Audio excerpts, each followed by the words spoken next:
we could have our panelists come up here. They include Tom Cross, Chair of the Illinois Board of Higher Education, Ralph Martiri, who we heard from a few moments ago, Executive Director, Center for Tax and Budget Accountability. John Miller is President of the University Professionals of Illinois, Local 4100.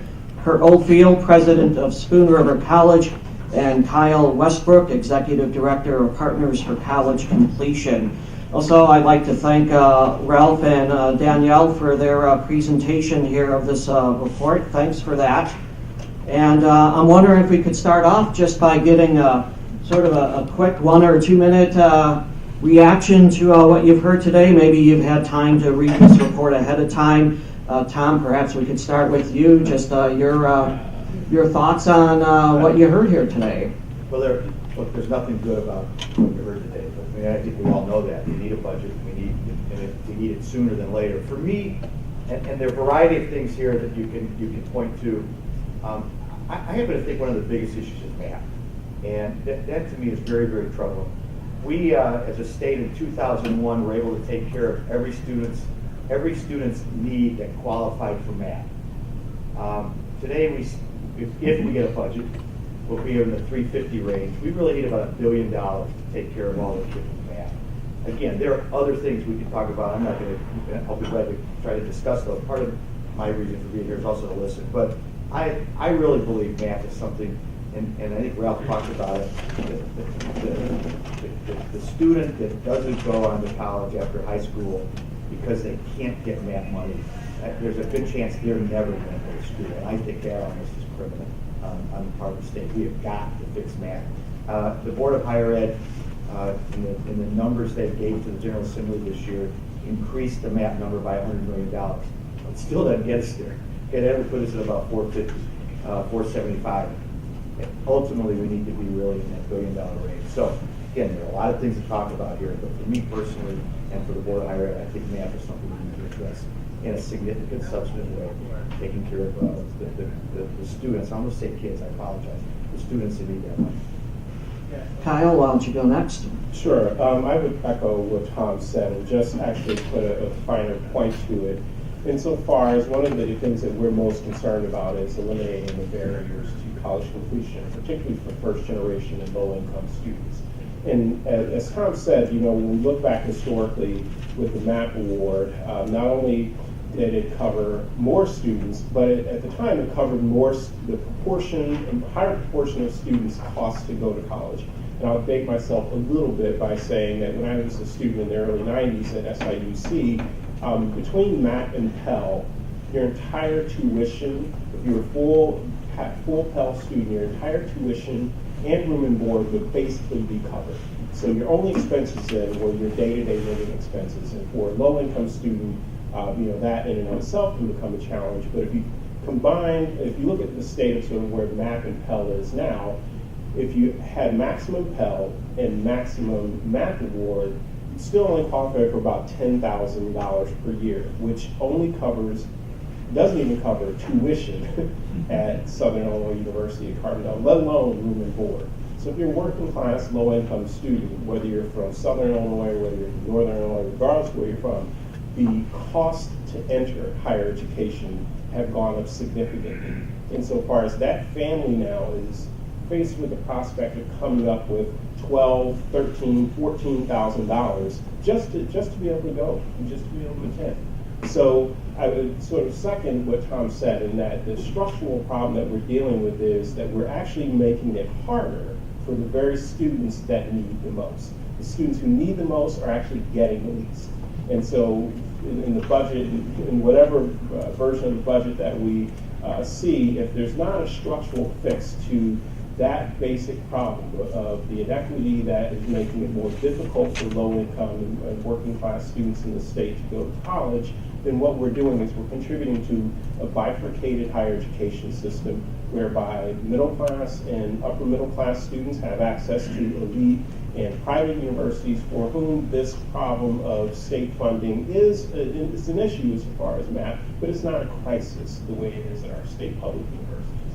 And working class and low income students going into a system of community colleges and state universities that are so poorly funded that it makes it difficult, if not impossible, for first generation students to get the kind of education that will lift them out of poverty.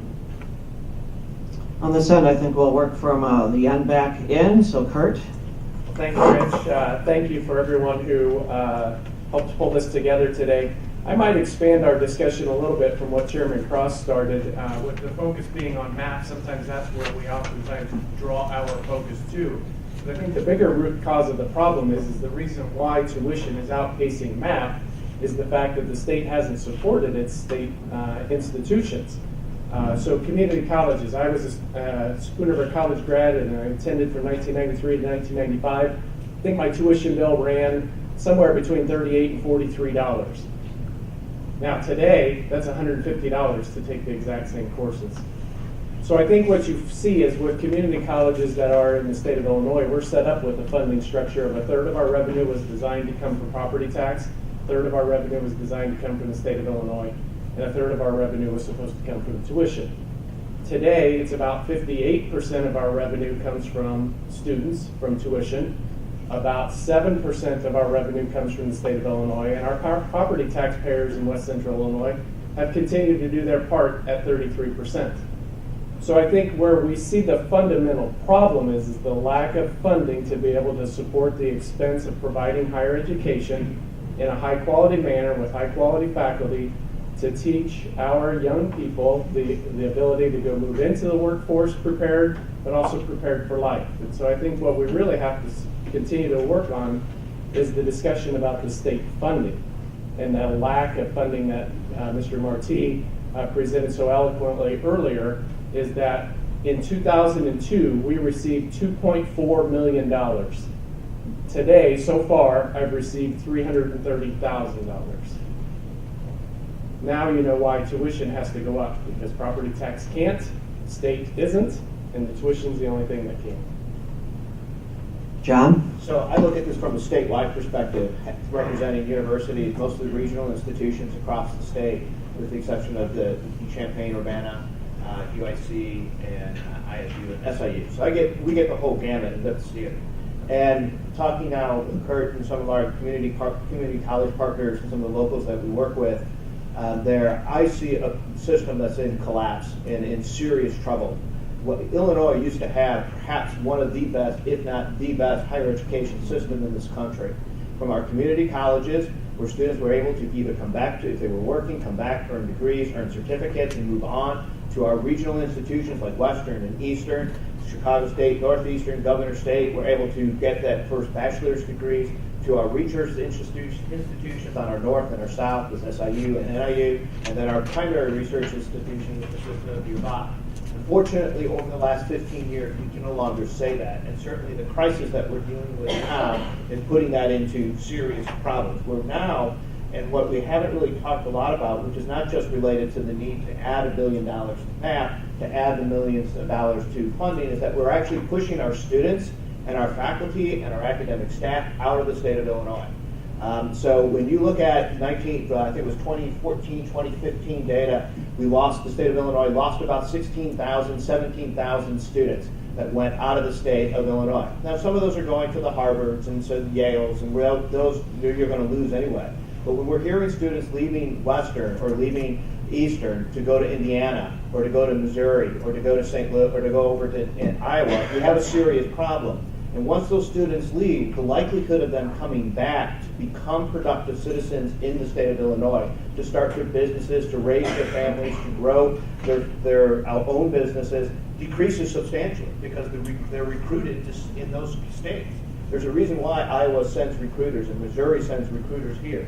And it's happening here. So I was talking to a music faculty member not too long ago, and he discussed how he was working with an amazing student who was at high school, had him for 4 years. After 4 years this was a high school student, was applying for institutions, won lots of statewide awards, well, obviously was trying to recruit her to come to Western and complete her instrument and her degree. But father was so concerned about the funding of not the quality of Western, but the funding for Western and to the statewide, that they ended up going to Missouri instead. That's a student that we are losing because of this challenge. At the same time, then, what we're watching is while we're losing our student base, we're actually encouraging faculty and academic staff to leave the state as well, because we're not able to maintain salaries, compensation, and the like that is competitive with the other states. And now that the recession is over with, we're starting to see states hire outside. So you're seeing 250, 300 homes for sale here in Macomb. The same is true over in Charleston and the other institutions as well. As the number of faculty and staff are being decreased, they're not being replaced. And so while there are layoffs, as you pointed out, Danielle, in your study, when you talked about the non-layoff or the non-employee layoffs, there were layoffs here on this institution of instructional staff. There were layoffs at Eastern on instructional staff. Almost all the lecturers at Chicago State were laid off. Literally all the lecturers at Chicago State, let me repeat that, were laid off. There's a handful that have been brought back. Northeastern now is talking about whether or not it can actually maintain itself past May, where they're looking at potentially closing or having to cut their summer programs. This is the fate that we're in, caused by both the current crisis, which is bringing this forward, but the long-term disinvestment in the state of Illinois at a time when we really need to be doing the opposite, increasing the investment to actually drive the economy. Yeah, and then Ralph, as you were putting this report together, helping put this together, was there anything in particular that really stood out? Maybe something that surprised you as you were putting this together? No, I wasn't surprised. I guess my biggest takes are concerns for renorming. So once you cut things down so substantially at the state level, it's very hard to get it back up. Mm-hmm. And so they're not going to be comparing funding to FY15 or 6 prior years. They're going to look to the most recent prior year. If they bump it up by $50 or $100 million, they're going to call that a win. It's not a win. So I'm concerned about the renorming, number one. Number two, I'm concerned about sustainability. I mean, there really is no sustainable path forward to investing in higher education and K-12 and healthcare, et cetera, without tax reform. And people aren't yelling and screaming about tax reform. So I would like to see the world wake up there and start putting pressure on their electeds in that area. And then the final thing, I really want to pay off what Chairman Cross and what Kyle said about this bifurcated system. It's very true, but it's at the K-12 level too. So here in Illinois, it's sort of the double bad of education funding policy from an income standpoint and from a racial standpoint. So our K-12 system, we rank 50th in the country in the portion funded by the state, first in reliance on local property taxes. What that has done is tied the quality K-12 education a kid gets to the property wealth of the community in which a kid lives. So that disenfranchises low-income to middle-income children. In fact, the state has been disinvesting in their education for the last 10 years. So that's bad. And then when you take out a racial one, you say, wait a minute, 55% of our African-American children live in the 5% of school districts that have the greatest poverty and lowest property values. 93% live in a community where the concentrated low-income level is 30% or greater. So they've had, in an underfunded system, African-American kids have had a particularly underfunded K-12 education, right? They have about $1,500 less on average spent on their education every single year, K-12, than on their white peers in an underfunded system. Then we top it off by hacking into math grants, which once again help these children that are trying to better their life. We say, right, pick yourself up by your bootstraps and improve your life. Well, here are some opportunities for low-income children generally, low-income minority children specifically, to actually get that opportunity to credential themselves at the next level academically and be a real part of the modern economy being taken away. It is outrageous and it's double bad. That was I don't think I articulated this as well as these guys have. Assuming there's a budget at the end of May and it's back to a 15 level or 16 level, most people will say, "Oh, everything's good," and we'll thank you very much. But and obviously, it's not probably the feeling of everybody here, nor should it be. But my point was on this map, even if you got back to 15 or 16, you aren't anywhere close to where you need to be. And that was my only point. We can talk about capital, we can talk about migration, we can talk about faculty. And all of those are equally important. My only point was, and I think we're all saying, I think we're saying the same thing, this is a real problem for the state of Maine. One of the things, I read an interesting article yesterday, and you probably all know this already, just hadn't occurred to me, that in the student debt problem is not just young kids coming out of college, but it's also middle to older adults for two reasons. One, they've signed on to take care of loans that their kids can't cover, so they're going into older age having to absorb that, or they've gone back to school at middle age because they can't stay invested, they can't stay involved in the economy or to keep a job, and they want to re-educate themselves, and they're accumulating debt and student loans at age 40 and 50, so they're going into retirement with more debt. So it was startling to me to realize that I was always thinking it was always the kid got out of school at 25 and they had huge amounts of debt, which I think is also bad, but at another level, that's very, very scary. So anyway, I don't mean to belabor the point on math, but we can't ignore it all. Well, and I think the math is contributing to this larger issue in the state in terms of just thinking about outcomes as the pure measure for how we're gauging success in the state. Where we know that right now, low-income students, regardless of race, are half as likely to graduate within 6 years. So only 37% of low-income students are graduating from four-year institutions across the state within 6 years, compared to 75% for higher-income students. So what we're doing really at a policy level is we're exacerbating what is a fundamentally unjust system. We're exacerbating inequity in terms of graduation and opportunity by not providing a budget for not only math, but as you said, the sort of structural institutional aid that can offset some of those costs to students in the long run. So if we know that number is 37% now, with 2014 graduation numbers, imagine what it's going to be in 2 or 3 years. When we will likely continue to see higher income students graduating at similar rates, but imagine what that number is going to be in a few years when it comes to first generation and low income students in this state.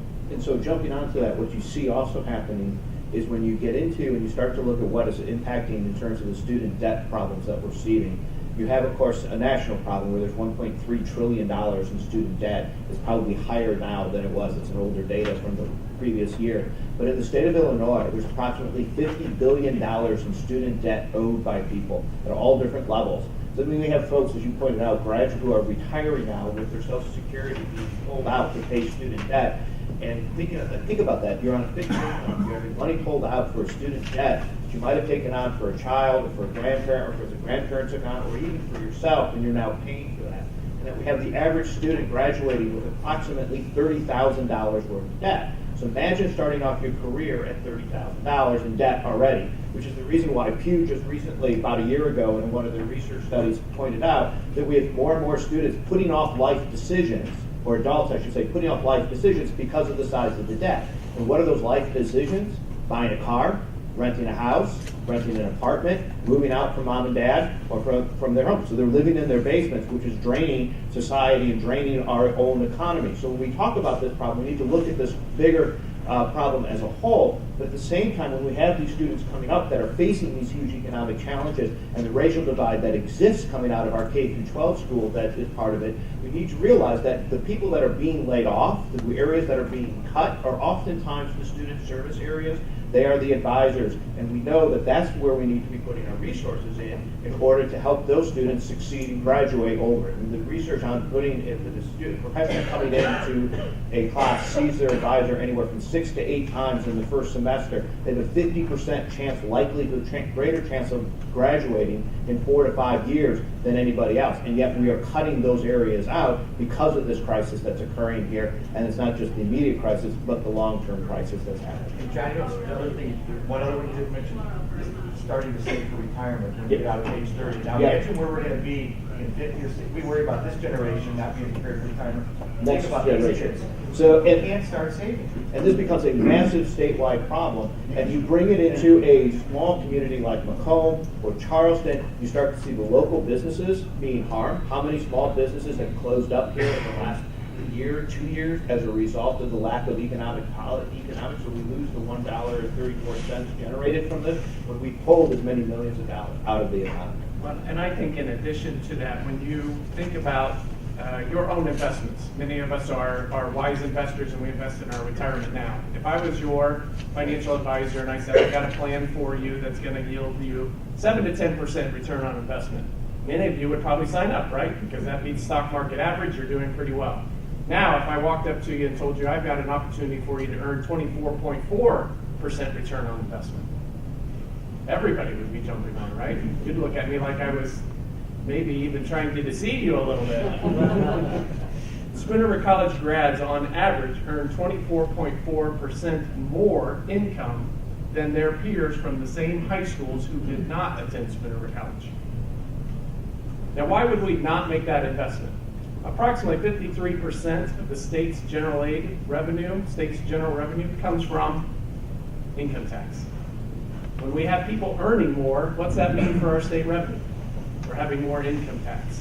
Now, if I have 53% of my revenue coming from income tax, I'm going to probably try to do all I can to make sure that I increase the income of the citizens of the state of Illinois in order to help offset expenses that are continuing to decline. So what my point is to further the conversation Chairman Cross started us on, is that investing in higher education is very important.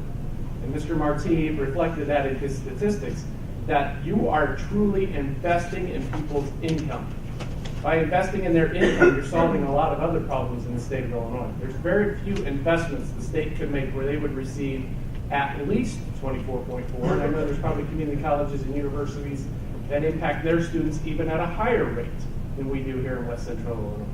So I think that in itself starts to paint the story, very similar to the state budget that Mr. Marti laid out for us, is that the investment in higher education is that investment in revenue. So by raising the income tax that may have to happen in the future, you also have the ability to raise the income, which then impacts the state of Illinois revenue in the long run. So I think overall we have to think about this truly as an investment. It's not a quick solution, it's not a quick fact. But when you look at the regional economy, and like we said, that 1.34 cents that comes back to the communities that have universities or community colleges in their borders makes a big difference to all of us as we think about our economy in general.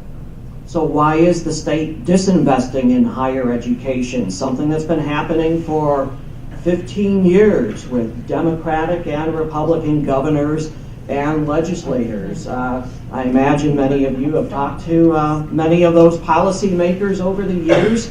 What are you hearing? Why are we disinvesting in higher education? Well, I'll speak from a leader of a community college, and the perspective that I have is that they're taking higher education for granted.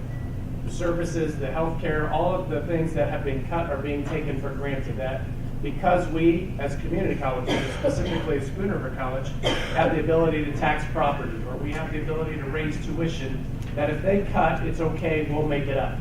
And we're probably a little guilty of that. We have done that. We have said, okay, the state of Illinois didn't invest as much as they did the year before. We'll make an adjustment in tuition, and we'll still try to keep the community college providing the same services at the level of expectations that students have.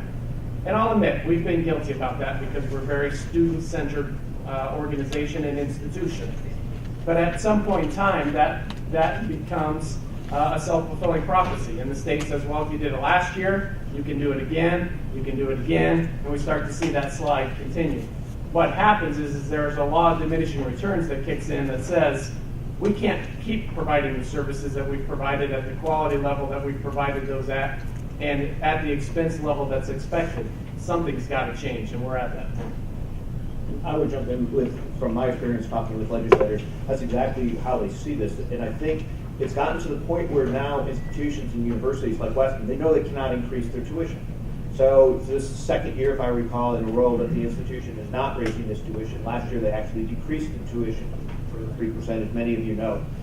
Here, the challenge, however, is that in the legislature, they believe that this is a low-hanging fruit, that not a lot of people are impacted by this, but yet everybody in the state of Illinois is actually impacted by higher education. But they immediately go to taxes, and they look for an alternative revenue source for how to deal with this, and tuition dollars has been that additional or that alternative revenue source for the last 15, 14 years. We're now at a point where you can't increase tuition anymore. Students simply cannot afford to come to these institutions anymore at this level, and so you're starting to see the hit. But I would challenge everybody here that the other thing is that our legislators don't hear this story very much. They hear it from a parent, they hear it from a student at the institution, they hear it from faculty and academic staff and the administration. They're not hearing from it on a mass level about what this means to them and how this is impacting. We need to do a better job of getting our story out about the actual value of higher education, not just the value of education itself, but the economic impacts that this has for the current status, for the current economy of Illinois, and then the future economy of Illinois. I'll take a slightly more radical position, which is we're largely dealing with the issue of who's being most affected by this issue, who's being most affected by the disinvestment of the higher education in the state. And this disinvestment has primarily impacted our large state public universities and our community colleges and our low-income communities, our low-income students who are disproportionately enrolling in our state universities. So the question to me is, it's more who's not being impacted by this, and who's not being impacted, quite frankly, is my daughter, and others in my circle of friends whose parents can write the check to send their students to college and who are not going to write their legislator or call their state senator because the problem isn't affecting them right now. It will affect us in 10 years or in 15 years when our state's economy is crumbling because our workforce, our opportunities for our businesses to grow, our workforce are limited because businesses at the end of the day are going to take a look at the state of Illinois and not see the fertile ground for workforce development that they've seen traditionally. It will impact me later in 10 years, and folks in my circle, 10 or 15 years, as the prospects economically of the state continue to diminish. So I think of it less from the standpoint of individual legislators, although that is obviously key because I think you're right, it's the work of the low-hanging fruit, but I also think about it from the public sentiment and who is not engaged on this question. And I've long felt that we should be in the streets over this issue. We should be there should be a march in every city and a campaign in every town, especially every rural, low-income community in this state.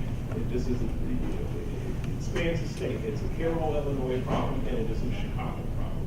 And there has to be that level of investment of folks who aren't being directly impacted right now to see this as a problem and call those legislators and get activated with their elected officials.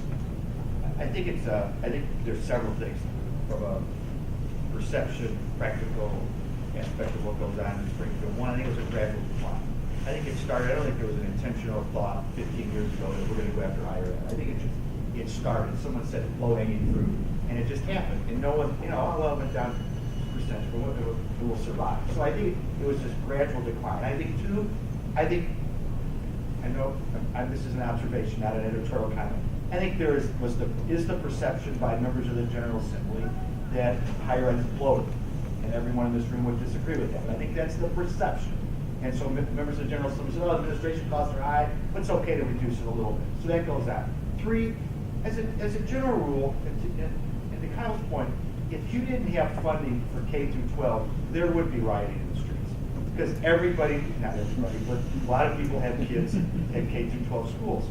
In Springfield, and I suspect in many campuses around the country, the people that, and it's not that legislators don't care about higher ed, but it's the legislators that represent the four-year institutions that probably that are seen as the higher ed legislators. And well, what's this person thinking? What is the person in Champaign thinking? What's the person in Eastern? Doesn't mean other legislators don't care about it, but the locals that have those. And I know that there are community colleges all around, but it seems to be a lot of focus is on the 4 years. So again, it would be a crisis if there were, not that it's not, I'm not saying it's not, but there'd be a crisis if there was no funding for K-12. So it's a little bit of all of that. None of it right, but that's just how it's happened. I think that's how we got here. And it's been exacerbated, and it's come to a head because we haven't seen any real funding over the last few years. Well, and why are they looking for low-hanging fruit? Because they don't have enough tax revenue to fund their core services. Let's get to the core of the problem. They're looking for low-hanging fruit because they've made the political decision they want to stay in office by selling the fact that we are a low tax state and that they are not voting for tax increases.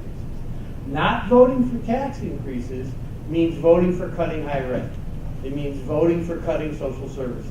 It means borrowing against the pensions until you can't borrow against them anymore, and then trying to find a magic fairy dust to pay them back. So if we allow elected officials in both parties, because this is a bipartisan thing, to repeat the low tax, no tax mantra, or say that that's not something they want to vote for, but then we are encouraging them searching for low-hanging fruit. And higher ed will always be low-hanging fruit because you do have independent revenue sources, number one. And thanks to, I think, Governor Blagojevich was the first one really that said the fat cat thing publicly about higher ed. Governor Blagojevich was all over the place about what all these fat cat administrators we have in higher ed. And he actually started some of the most serious cuts in the last 15 years to higher education. Came under Rod Blagojevich's administration. And then, under Governor Browner, they, boom. But you can't solve a problem without isolating its cause. Higher ed will always be a low-hanging fruit compared to K-12 or some of the other things because it has independent revenue sources.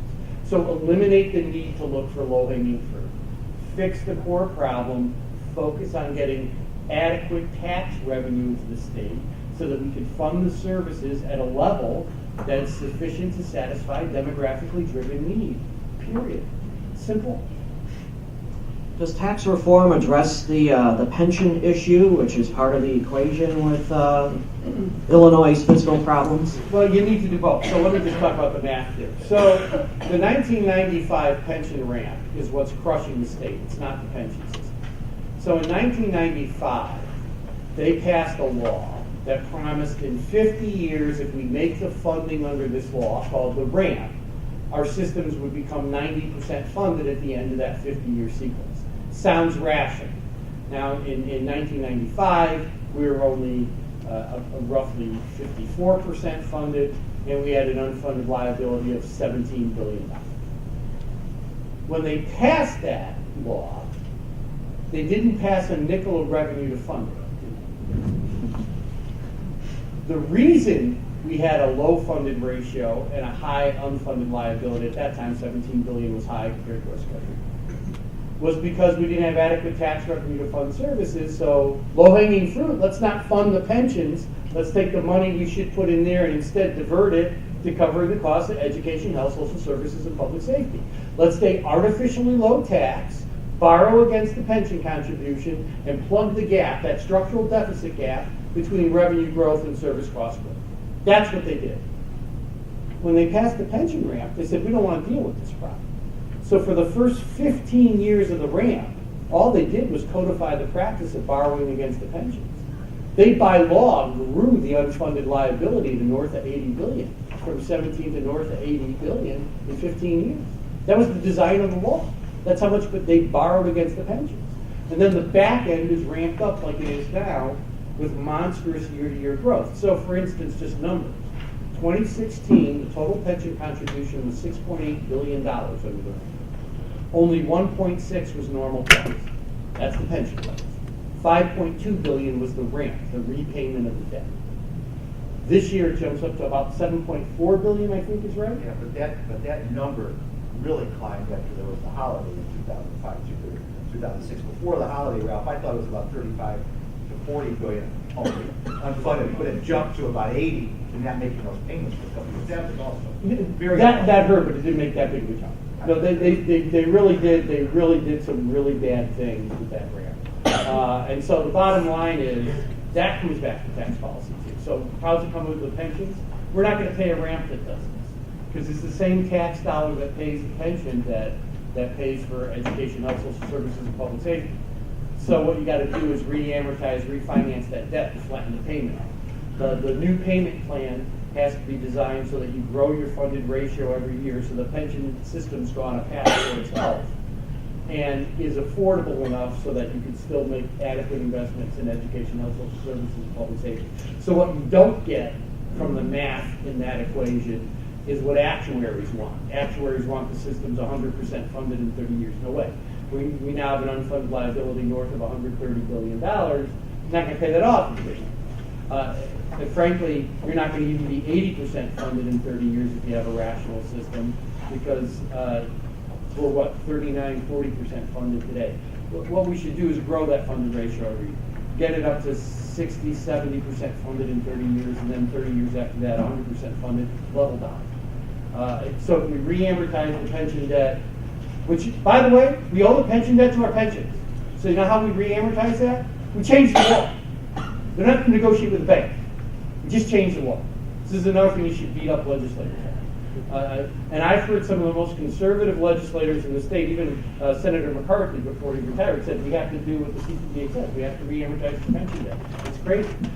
Republican state rep from DeKalb, Bob Pritchard, says the same thing all the time. So bottom line, it's the only solution that works mathematically. So if we do that and we raise adequate tax revenue, we solve problems. So when we talk about the problems, though, and this is where we talk about the numbers and we put it out there, but we're not talking about what the human impact this has. So what you now have is another attempt to do pension reform that impacts folks that have to make an unbelievable decision. If they're in their 30s or 40s or 50s with their tier one, how do they make that decision? They don't. Faced at the same time the uncertainty of whether or not their paychecks are going to continue, faced at the same time with the health insurance challenges that we're facing. And so we're encouraging faculty, academic staff to leave the state.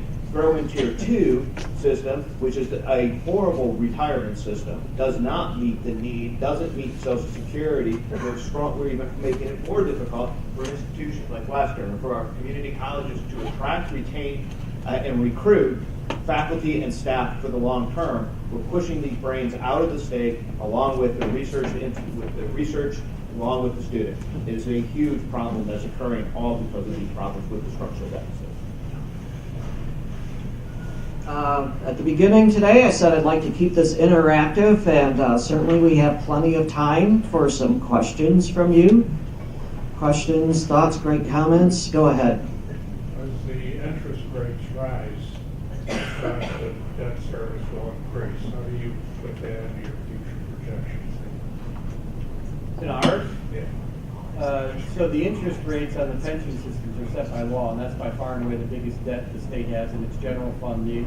The other debt that it has is bond debt, so that's got a stated interest rate as well, and that bond debt is factored in. So the way the state issues its debt, it's very easy to factor that in. But we as the pension systems also have to set an assumed rate of return every year.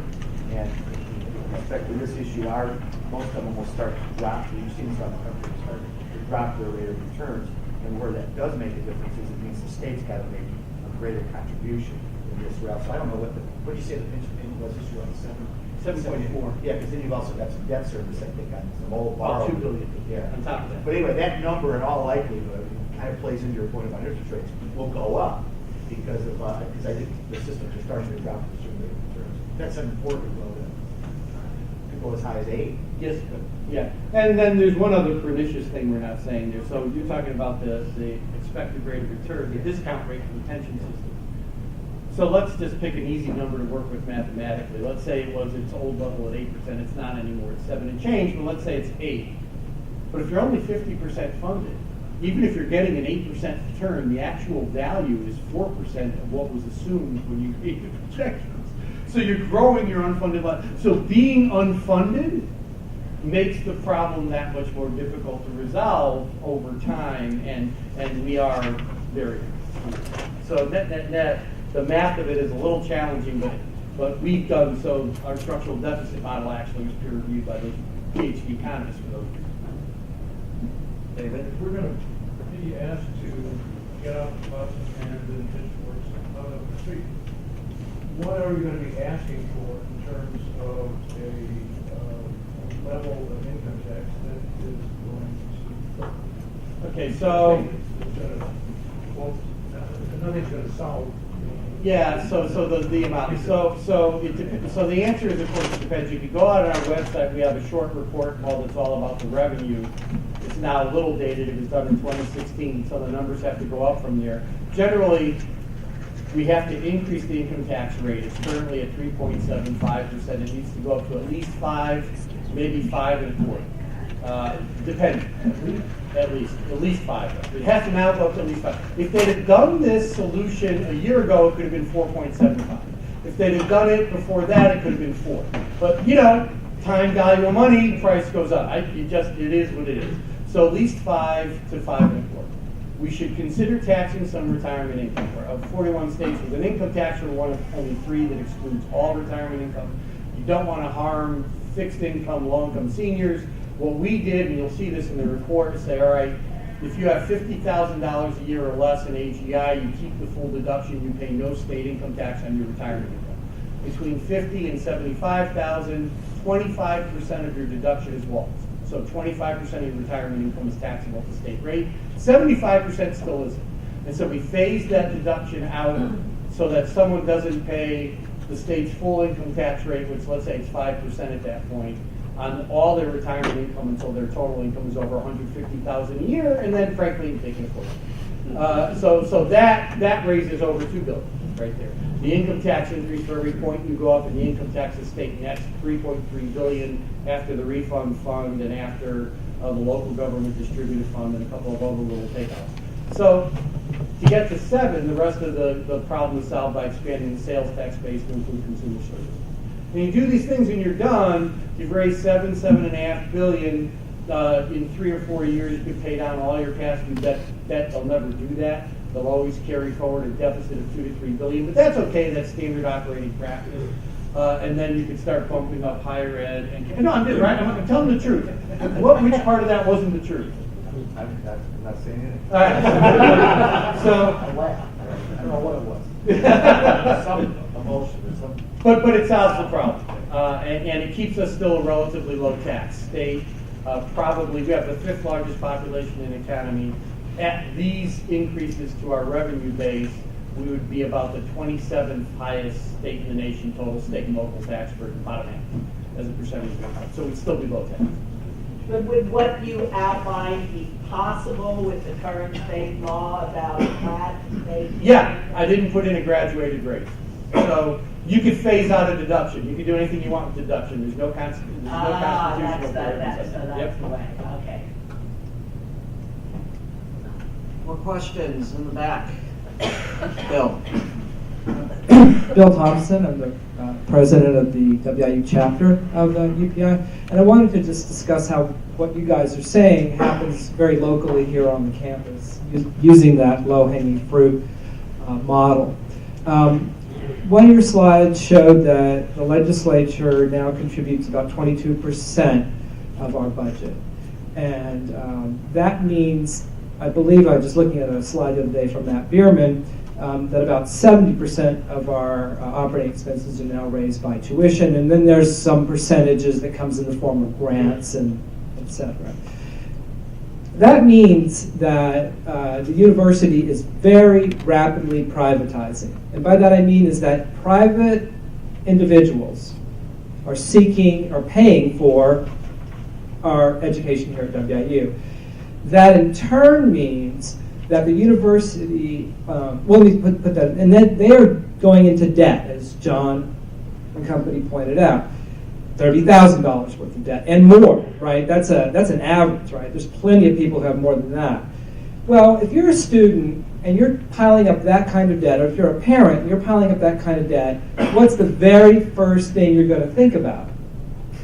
Getting a job. Right? This education that I'm getting here is going to narrowly be focused on me getting a job so that I can pay back my debt that I owe and then have a life, right? So what that does then is by privatizing the cost of the university is no longer a public good. It doesn't generate public good so much as it generates private good, right? Just like the private good is what I want for my life, right? It gives them an opportunity to do that.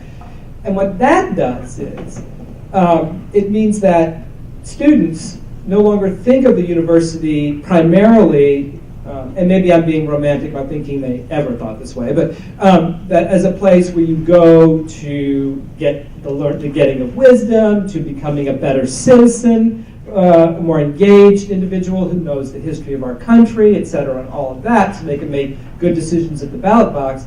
Instead, the university becomes what another one of my friends calls we become the green room, as it were, for corporate America, right? That what we're doing essentially is the vocational training for jobs. All right. What that does is that means that students will focus on those majors that are directly connected in their minds, right? We're talking about 18 and 19-year-olds, to getting a job. And then what happens, you don't have a philosophy department. You don't have a religious studies department. You don't have African American studies. You don't have women's studies anymore. Because everything is telling these students, don't really do what you're so much maybe interested in, but do what will get you a job to help you repay the debt that you're in. And what happens then is the university as an organization then has to become market-based. It looks at those students as customers. What do our 19-year-old customers want or think they want?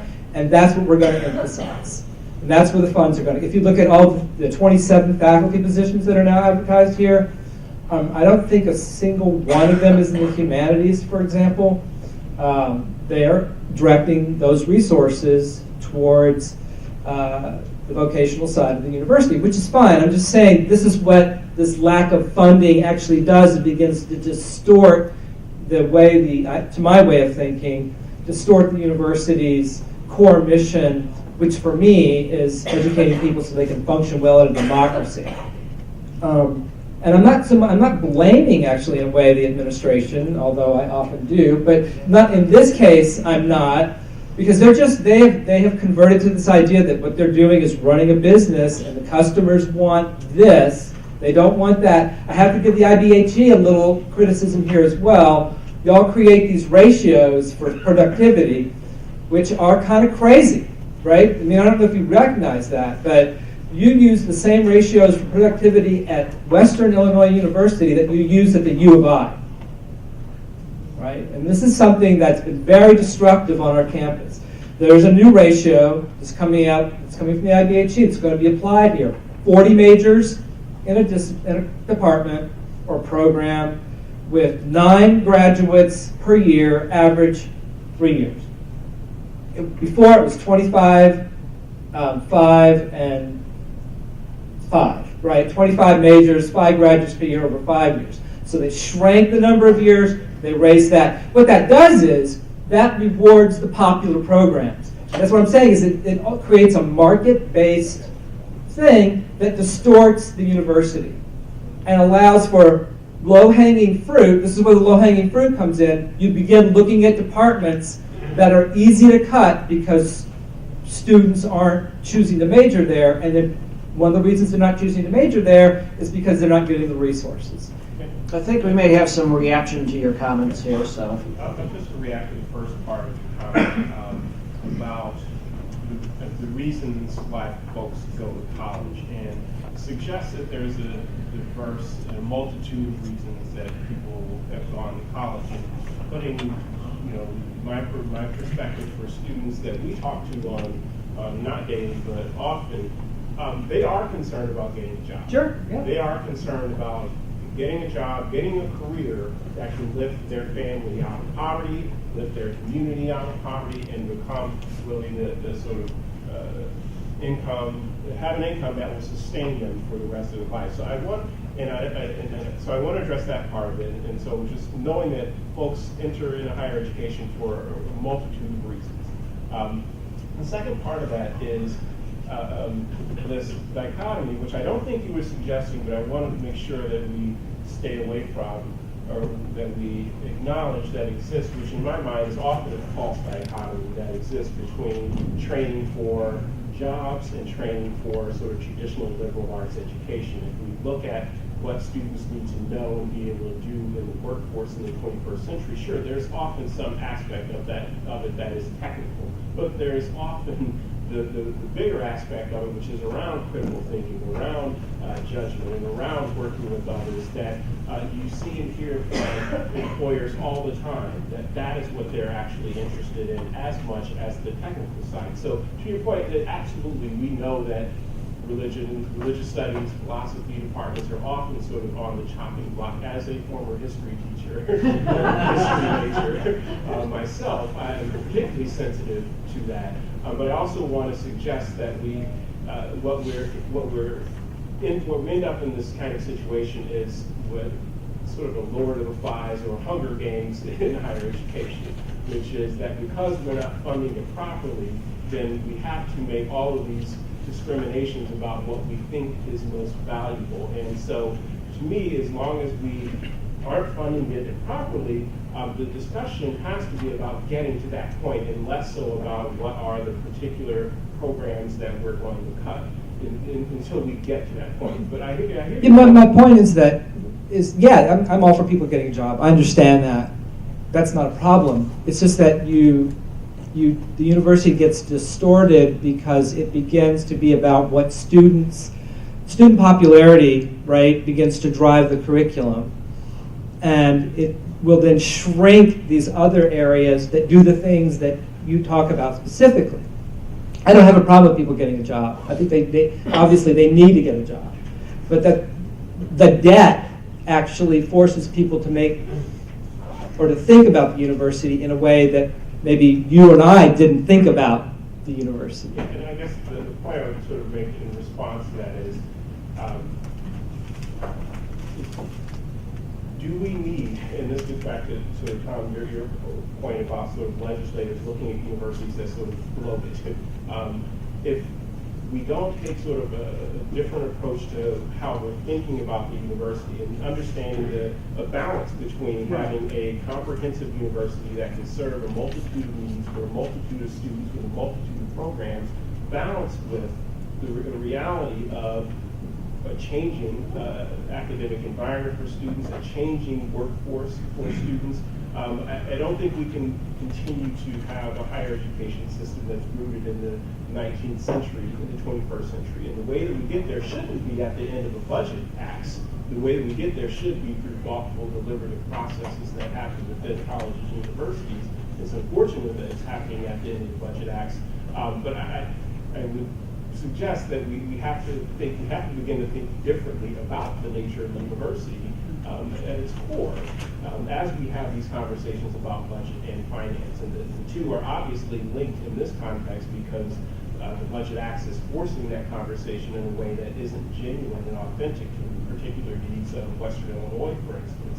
But I would suggest that we can't separate the two. We can't separate the function of the university from its finance. Three things. One, I'd love to talk to you afterwards about the ratio issue because I'm not following. I don't know where you went. I'd love to talk to you. Yeah, I'd love to, Please. yeah. Two, any of these universities right now and their boards and their presidents are in complete survival mode, and when what they're and not because they caused it, and the fact that they're staying open in these times, in my mind, kind of afar, even at Board of Higher Ed, is absolutely amazing. And given what they've been given. Third, and these guys heard this, so bear with me a minute. To your question about, or to your point about the job, and I get that, but I don't. You need both, right? Yeah, And I work at Aurora University, and we have I'm trying to keep this really short. We have a STEM school for 3rd through 8th graders. It's not gifted. We bring kids from 4 school districts: East and West Aurora, Indian Prairie, and Batavia. 2 of those districts, most all those kids qualify for free reduced lunch. I mean, so you have a lot of diversity in there. A lot of Latino kids, African American. It's an incredible place. But one of the beautiful things they did was raise some money from all those bad corporate people. But what they did do then is they said, thanks for the money, but we really want your intellectual capital. And so the AU faculty, the school teachers, and the business community spent a year and built a curriculum. And that curriculum is still being taught. We're on our 3rd year, and the PARCC score is off the charts. Again, it's not gifted. But here's the important part. The business community said, we want bright people, and we're talking STEM, all right? Science, technology, math, and engineering. But what we really need, and what we're not getting from kids, is we want critical thinkers, we want problem solvers, we want people that work together to solve the problems, and these are from big corporations and they're international corporations. In my opinion, you can't do that if you're not having the types of classes you're talking about, whether it's philosophy or history, the liberal arts. I have a liberal arts degree from Illinois Wesleyan. So I think you need probably appreciate the part, you need both, and I think the business community would argue that you need both. And again, we're in this awful time right now. I hope it's an aberration and that we're gonna, we'll rebound from it and get back to where I think we need to be. But we are gonna be thinking that. But that's what the corporate community is saying. We need both. And I'm going to jump in because at this point, this is what has me very worried about the disinvestment and the current crisis that we're in. Because even though we're in this situation, what we're having is institutions being forced to make long-term cuts that do not come back. When you eliminate a department, it doesn't come back next year. And so we've seen 4 departments or 4 majors on this campus eliminated. We see similar pressures now at Eastern Illinois University, which will be the second institution in the state of Illinois to eliminate its philosophy department. That's where it's going. We have Governor State looking at eliminating, believe it or not, all 60 of its programs. How that's happening, I still have yet to see. We see Chicago State eliminating programs. We see Northeastern reviewing. Eastern is furthering the development into it. And NIU is a year and a half into the process as well now at eliminating programs. When you eliminate these programs, they go away. The challenge that I think we need to keep in mind is that we are talking about educating students not just for their first job, but for their career and their profession.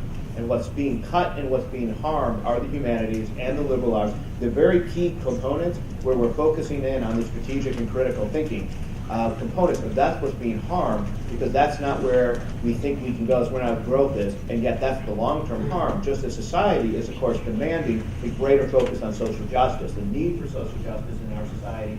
We're seeing institutions being forced to cut these programs, and that's a long-term harm. So it goes back to one of the very first comments I made, and that is that what we used to have, an amazing higher ed system in the state of Illinois, we are now seeing the systematic dismantling of those kinds of systems, which is damaging to now and damaging to the future of the state. I think to give you a perspective from the president's desk of this issue, the way the School River College has started to address it, and I'm sure many of the other community colleges and universities are addressing it, is through the strategic planning, thinking about the resources that are available, but also going out to those employers. We did 110 interviews with companies and businesses right here in Macomb, Canton, Havana, and Rushville. And we met with them to find out what is their need of not only their current workforce, but their future workforce. What we found out to a T, every one of them, was the things that Chairman Cross referenced, the importance of being able to work as a team, the importance to critically think, the importance to communicate within and up through the organization, and the importance of the student being able to be a lifelong learner. Higher ed is changing at a rate faster than we have ever seen higher education change.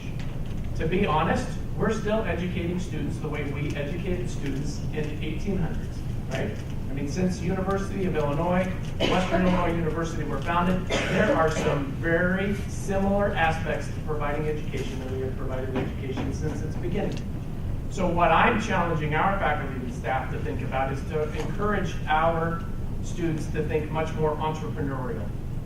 Regardless if you're hired by a mega corporation, a Fortune 100, a Fortune 10 company, why are we not challenging our students to think more entrepreneurially so that they can walk out and enhance the organization or corporation that they work for, or have that mentality to become their own business owners? Now, I don't know, many of you who grew up in the Midwest probably recognize that entrepreneurship is how the Midwest was born and developed. Entrepreneurship, small business ownership, is what has gotten us to where we're at today. If we continue to let that hollowing out occur in our communities in rural Illinois, you're going to see major economic impacts. Back to what Mr. Marti was saying before, you start to have that hollowing out throughout the state of Illinois of income potential in those communities, thereby increasing the problem that we have of having more and more students educated in an environment that has less and less property tax in a funding formula that is inherently driven by the property tax value that's created. So we have to think about how we educate our students today. Not how well do they know the material, but flip that question to how well can they apply the material to what they're going to have in a real life scenario. So we don't have departments at my community college where they're focused on a associate's degree. We have a college that's focused on providing an associate's degree to those students.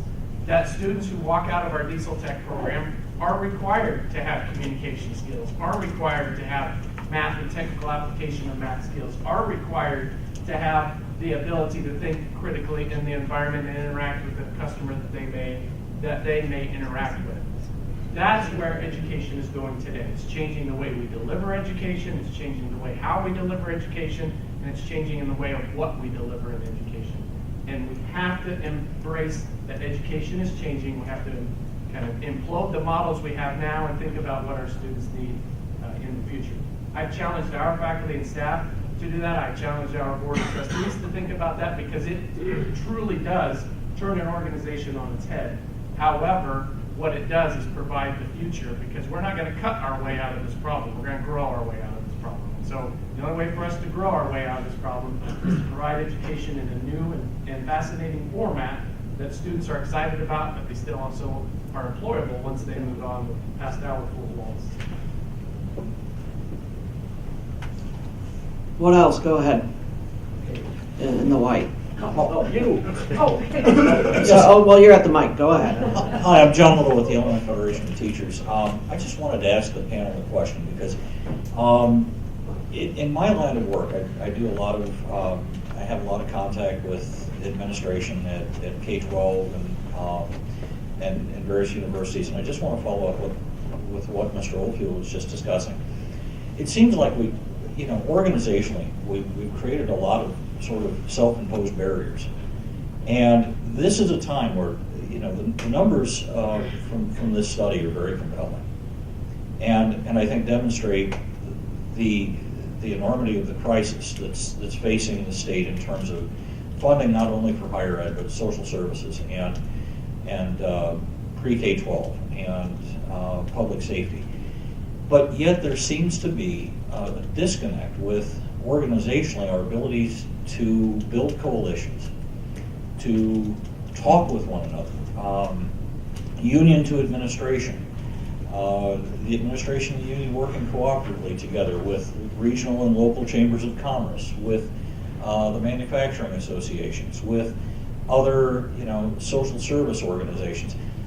I'd like to hear from the panel how we start working cooperatively together, because this is not a problem that affects any of our organizational structures sort of uniquely. This is a structural problem that affects everyone statewide and will have an impact. I just don't understand why we can't get buy-in and support from the local and regional chambers of commerce when we're talking about a regional employer like a Western Illinois University or Eastern Illinois University, where if these employers are really hit harder than they have been, to the point where it's going to start affecting local housing prices, small businesses being able to keep their doors open. These are natural conversations that organizationally we should be able to have with one another, and yet there seems to be some general reluctance to form those associations. Because collaboration is a pain in the rear end. I mean, it's difficult, because that's what you're talking about. You're talking about the need to collaborate, and it's easier said than done. To sit along and say, let's all get together and da-da-da. And I don't want to dwell on the school, and I can brag about it because I didn't do it.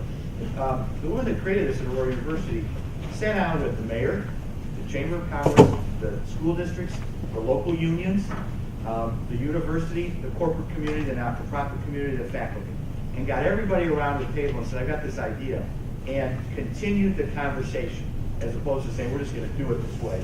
And it took several years to raise money, to build the curriculum, to open up the school. But what happened was, and I heard this afterwards when I started working there, when they built that curriculum, it took a year. It was faculty, teachers, and the corporate community. The corporate community saying, I never knew how hard it was to teach. Teachers saying, I never knew what it was you wanted in employees. So they had to break down the language barriers, but they did that through collaboration. When we went to, I happened to be in Springfield when we needed to pass legislation. It's not a charter school, it's a partnership school, and we had to create legislation to let the school funding pay for this. Initially, the unions in Springfield fought it. But then they started talking to the local union reps and said, wait a minute, we were at the table from day one. It's okay. We like this concept. But, I'm cutting this short, but the point was, when you get everybody at the table and everybody talks and you can break down those barriers and say, this is what I need, then you can come up with a pretty decent product. But it wasn't trying to be funny at the beginning. It really is difficult to collaborate. And you need somebody that's committed to it and focused. And I think what you'll find is if you do it on a community basis, you want to do it in Western Illinois and find out the university can be the lead collaborator. And it takes time, but you can get there if you're willing to get everybody at the table and have a respect for it. Well, I don't know, I'm not even sure what Kyle's talking about. But after a while, wait, the community colleges have a perspective. I never thought about that. And after it just takes time, again, this was for 2 or 3 years. To that point on the school today, every classroom still has the same corporate partners, the same not-for-profits, and the same faculty. They've made an investment. If you're Caterpillar, you're not going to see the benefits from the smaller school. You might 10 years down the road, but they saw something special in it because of the fact that they were at the table from day one. I hope I'm trying to answer your question. But again, I think it's just it's painstakingly difficult, but it's worth it, I think, at the end of the day, to collaborate. And I think that's part of that is the fundamental agreement to listen. Yes. I just worry as a state, as a society, that we don't know how to listen anymore. And to get to that point that you're describing, that Tom's talking about, that took genuine listening. Yes. As someone, I was a union rep in my teaching life, and then later in life, I was on the other side of that table at CPS, and know how difficult it is on both sides of those tables, on both sides of those issues, to genuinely approach these conversations with humility that assumes that we don't know everything, and that the other side or the other folks can have something just as valuable to bring. That's my fear, is that we're less capable of listening now than we were before, and which makes it much more difficult to actually genuinely collaborate in the ways that you're describing. Yeah, but I was just going to follow up. But you got to do it. And so Yes. I'm not remembering where this was because it was 3 or 4 years ago, and I don't remember when I had this record. So, but 3 or 4 years ago, I went to a community somewhere out west on 88 to speak at the Management Union Alliance event, which they held quarterly, which had the Chamber of Commerce there. It had the community colleges there. It was the Management Union Alliance for the school district. They brought all these folks together quarterly. They had presentations on matters of importance to them, politically, economically, whatever, and then they found a way to work together based on the presentation and subsequent discussions to move forward. And so I went there on tax policy, shocked. But what's really interesting was that room had the non-usual suspects all sitting together. This didn't happen overnight. I wish I could remember the community that was doing it. They'd been doing it for 5 or 6 or 7 years, and they were highly effective. And their local legislators really listened to them because they're all the folks in the community who were folks of influence were in the room. So you can do it, you just need to start it, and it's got to be like someone's job, like that woman's job, to make that happen for you, Chairman Cross. It's that kind of thing. Someone's really got to take primary responsibility for coordinating and making it happen. I'd like to make a related question then about collaboration, because at the legislature we have this stalemate because the Republicans stay on this side, the Democrats stay on this side. Yet with state universities all over the state, we have a lot of legislators on both sides of the aisle. And I'd like to ask you, why have they been meeting, all the legislators from districts that have universities, state universities at each level? And if you add in community college, you'd have everybody. But just the state universities, have they met on a regular basis? Have they tried to work together to leverage their power? Because if that group would be willing to go one way or the other and, goes to the governor and goes to Madigan and says, let's deal, You know, they conflict laws yet, and why haven't they? Or has there been any concerted effort of all the legislators from just, you know, the state universities to meet together and to come together and to try to leverage their power? I'll kind of talk a little bit from a president's perspective. There is a higher ed coalition that's been developed. It's got university, community colleges, public and private. Universities are represented on it with their local legislators. Representative Hammond here in Macomb and Senator Sullivan, when he was in office, were involved with that, and now I'm assuming that Senator Tracy's probably involved with that coalition now. I think it goes back to the challenge, though, that Mr. Marti talked about. They're out of money. Before they can even start talking about it, they're already out of money because it's already been spent because of a backlog of bills, and the 2/3 of the state's budget is already court decreed to be paid. I think what the conversation has to be is not about funding, but about changing the revenue stream to fund all of us in higher ed. Yes. We are very lucky in this area, and I'll speak locally, to have Representative Hammond serve in the capacity that she does. She's the minority speaker for higher ed. She is very well aware of the issues that Western, Spooner College, Carl Sandburg, John Wood, and Lincoln Land, all of the community colleges that she represents, are facing. Back to your point, there is a legislator in every community college district. Community colleges in the state of Illinois cover every inch of the state of Illinois.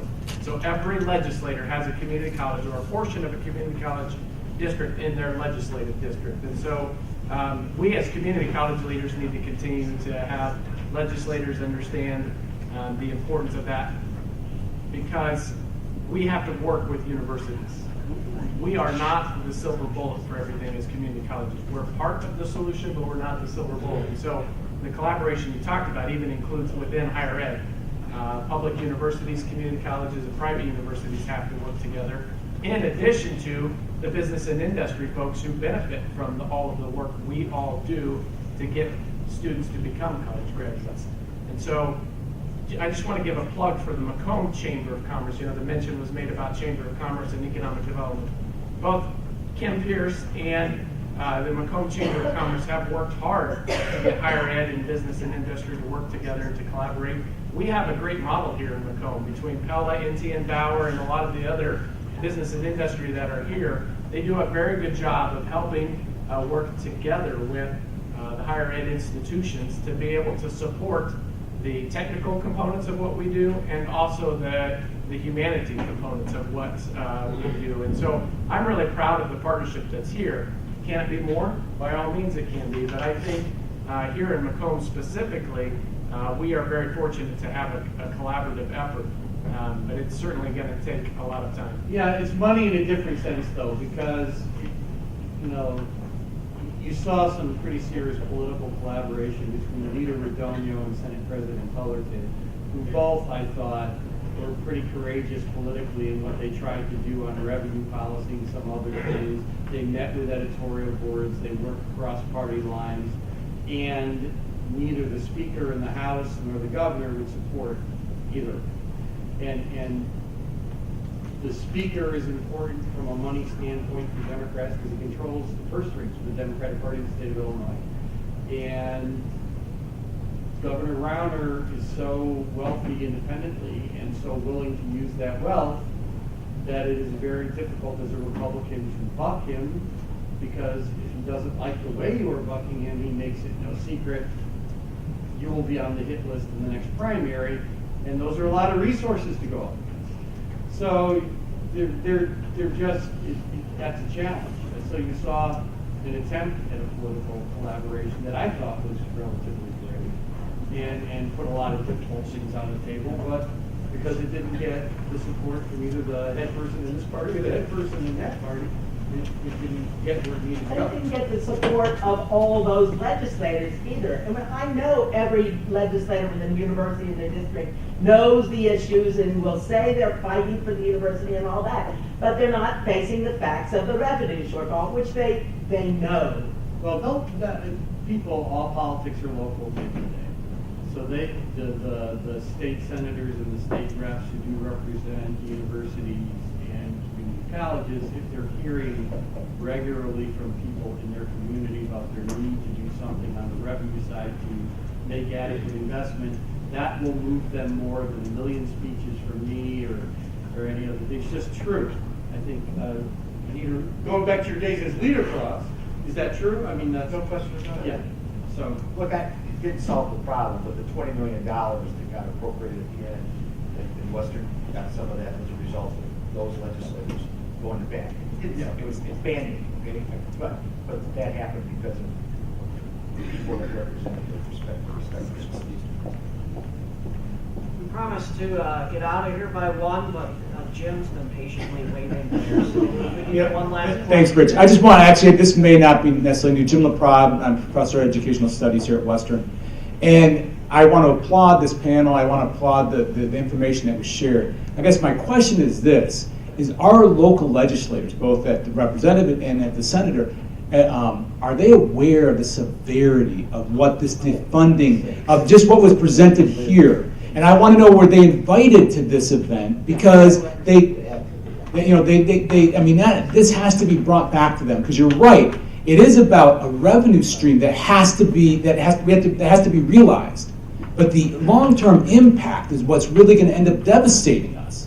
And so that's again the concern. And Kurt, I appreciate your point. I know about how we're working together here locally, but yet it's not just working together locally, because it has to be a change in the revenue stream. So that's just, so maybe it's just a comment.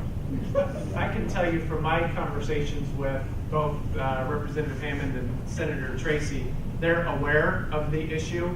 I've also shared the very same sentiments that Mr. Marti has expressed so eloquently, as the need for revenue. I was really taken back when Governor Blagojevich was starting to talk about the administrative bloat, because I look at our institution and I think about we are 12 people less than we were in 2012. 6 of those people are in administration. So we've actually cut our administration it was 12. It's now 6 people in administration level. And at the same time, we've not added faculty positions that we could be adding. And so I share that with them to really give that personal story, because we all know stories matter when you're on the floor of the Senate or of the House. Those stories matter, and they need to be informed of just one community college district and how this has impacted us. We don't have administrative bloat. You're looking at the lowest paid president in the state of Illinois. I have that record. I am the lowest of all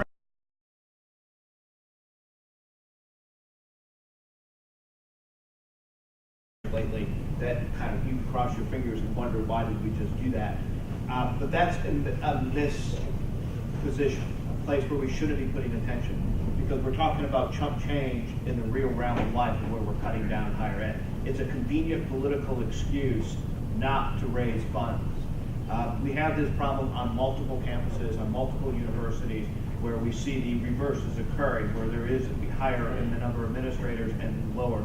I would also challenge, however, that sometimes that statistic is misleading, in that pretty much anybody who's not in the classroom is classified as administration, and that creates some problems. So we've been advocating for a focus on management and growth, and administration or academic and support staff, and then a definition of faculty.